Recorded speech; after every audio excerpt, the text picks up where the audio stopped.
আসসালামু আলাইকুম, কেমন আছেন সবাই? আশা করি ভালো আছেন। আলহামদুলিল্লাহ, আল্লাহর অশেষ রহমতে আমি অনেক ভালো আছি।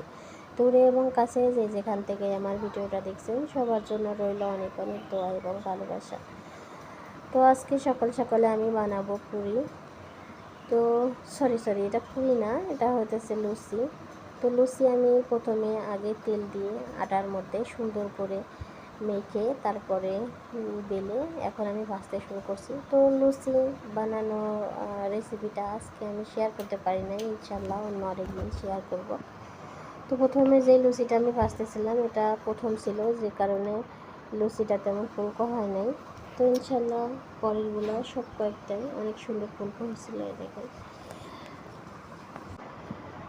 তো সকালে লুচির সাথে আর ছিল গরুর মাংস আর লুচিতে আজকে সকালে নাস্তা শেষ করব। আর আজকে আমি আপনাদের সাথে শেয়ার করব কলা দিয়ে ডিম দিয়ে একটা সুন্দর রান্না রেসিপি। তো কলা ডিম দিয়ে রান্না অনেক কিন্তু মজা লাগে। তো একদিন আপনারা ট্রাই করে দেখবেন, অনেক বেশি মজা লাগে আসলে রান্নাটা। তো এই ধরনের পুরি লুচি তৈলাক্ত খাবার প্রতিদিন খাওয়া ঠিক না, আসলে আমরাও প্রতিদিন খাই না।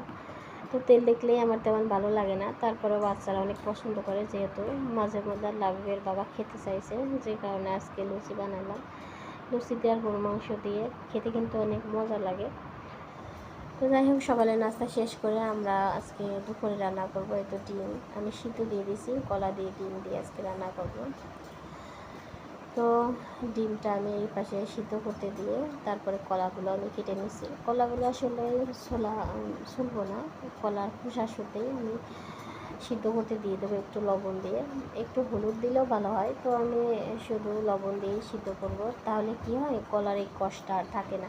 তো আপনি এভাবে যদি সিদ্ধ না করেন, কলার খোসা ছাড়াতেও কষ্ট, হাতে কষ লেগে যায় আর কষ্টও হয়, আর এই কষও থেকে যায়, তাহলে কিন্তু তরকারি রান্না করলে একটু মজা লাগবে না। তো আপনারা আগে এরকম সিদ্ধ করে নেবেন। তারপরে আমি দেখেন এই পাশে পেঁয়াজ রসুন সব কেটে নিয়েছি, আর ডিমগুলাও সিদ্ধ হয়ে এসছে। এখন ডিম আর আমি কলার খোসা ছাড়িয়ে নেব। এর মধ্যে আলুও দিয়ে দিচ্ছি, আমি আলু দিয়ে কলা দিয়ে ডিম দিয়ে সিদ্ধ করে খোসা ছাড়িয়ে।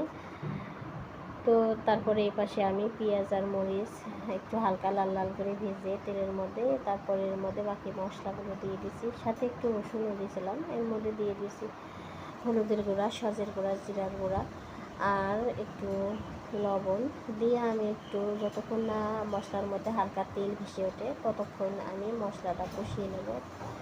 তো এখন আমি সব কিছু পরিমাণ দেওয়া শেষ হলে আমি একটু সময় নিয়ে মশলাটা কষাবো। তো অবশ্যই এর মধ্যেও কিন্তু একটু পানি দিতে হবে, পানি না দিলে কিন্তু লেগে যাবে। তবে পানি দিয়ে দেখেন তেলটা যখন ভেসে উঠেছে তখন আমি যে অফ ক্যামেরায় ডিম আর আলু দেখেন, তারপরে আমি তরকারির মধ্যে কষা ছাড়ানো কলা এখন আমি এর মধ্যে দিয়ে একটু 2 মিনিটের মতো কষিয়ে নেব। কষিয়ে নিয়ে তো এইভাবে কলাটা সিদ্ধ হয়ে যা আমি কলা কষ্ট হয়ে যাবে, তা না হলে এইভাবে রান্না করে ডিমটা আমি তেলের মধ্যে একটু ব্রাউন কালার করে মজা হয় না, কষ্ট কষ্ট লাগে। তো ব্রাউন কালার করে ভেজে এর মধ্যে আমি ডিমটা তেলের মধ্যে ক্যামেরায় ভেজে নিয়েছি হালকা। তারপরে এর মধ্যে আমি আপনারা চাইলে হালকা একটু পানি দিয়ে ভেজে এখন আমি সবগুলো একসাথে পাশে আমি দিয়েছি গরম পানি গরম দিয়েছি। তো কষানো শেষ হলে আমি ভালো দিয়ে দেবো গরম, তার পানিটা আসলে দিতে হবে পরিমাণ মতো, কারণ যেহেতু কলা আর আলু কিন্তু সিদ্ধ, সেহেতু অনেক বেশি দিলাম গরম পানির জন্যে। গরম পানি পরিমাণ অল্প পানি দিয়ে পরিমাণ পানি দিয়ে আমি এটা, সেহেতু অনেক বেশি পানি দেওয়ার প্রয়োজন হয় না, পানি দিয়ে যেহেতু 10 মিনিট পানি দিতে হবে। তারপরে আমি আসলে ভালো করে এর মধ্যে বসা, আসলে খুবই সহজ রান্না, তেমন কঠিন জন্য যারা আসলে নতুন রাঁধুনি তাদের কাছে অনেক বেশি ঝোল রাখলে কিন্তু ভালো লাগে না। তো আলহামদুলিল্লাহ ইনশাল্লাহ আপনারা রাখা যাচ্ছে, চেষ্টা করলে আপনারা পারবেন। এটা একটু ঘন হয়ে যাবে, তারপরে রান্না প্রায় হলে সেই কারণে অবশ্যই আপনারা খেয়াল রাখবেন লবণের, একবারে পাতলাও করবো না আর ঘন করবো। তরকারি কিন্তু লবণের মেন স্বাদ। নামিয়ে নেব। তার এটা হচ্ছে আমি দুপুরে সরি বিকালের একটা ভিডিও। বিকালে আমাদের ফ্রিজে মাছ শেষ হয়ে গেছে। এটা হচ্ছে বিকালের ভিডিও। আমরা গিয়েছিলাম কিছু কেনাকাটা করার জন্য মার্কেটে। আমার ছেলে তো মাছ দেখলে অজ্ঞান, সে মাছ খুবই পছন্দ করে, মাছ নিজেই নিয়ে আসি। আর তো এগুলা হচ্ছে মাছ না, এটাকে বলে এই দেশের এগুলা খাই, তো এই দেশের মালয়েশিয়ান মানুষগুলা খাই। তো এগুলা তো আমরা খাই না, দেখলেই আমাদের যেমন ঘৃণা লাগে জানি না। এগুলা এই পাশ দিয়ে এগুলা হচ্ছে চিংড়ি মাছ। তো আমার ছেলে ওই পাশ দিয়ে দৌড়াইতেছে, সে বলতেছে ওই পাশের এই মাছগুলা কিনবে। আসলে এই মাছগুলো এইভাবেই রাখা হয়, সব মাছগুলোই তো ভালো থাকে না, এগুলো একটু পচা ছিল। তো আমার ছেলে এটা কেনার জন্যই খুবই কান্নাকাটি করতেছিল, মানে খুবই বিরক্ত করতেছিল, বলতেছিল এটাই নেবে। তো এই মাছটা নিয়ে তো কোনো লাভ নাই, দেখেন দেখতেই কেমন পচা পচা, যে কারণে এই মাছটা তো আমরা নিব না। যাই হোক, অনেক বলে কয়ে তারপরে ওই পাশের দিকে চলে গেলাম। ওই পাশে তো লাবিফের বাবা মাছ দেখতেছে কি নেওয়া যায়। তো এই মাছগুলা আসলে খেতে অনেক মজা, এটাকে বলে রূপচাঁদা মাছ, প্রায় 2 কেজির মতো একটা, খেতেও যেমন মজা, দেখতেও দেখেন কত সুন্দর।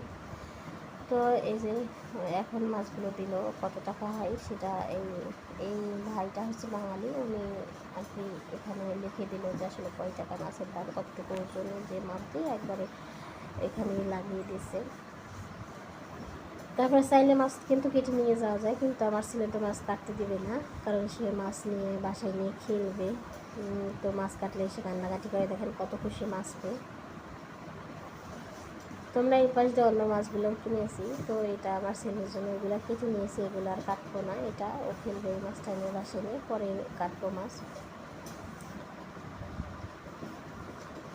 তো ওরা আসলে মাছ দেখলে খুবই খুশি হয়, যে কারণে ওদেরকেও নিয়ে যায়।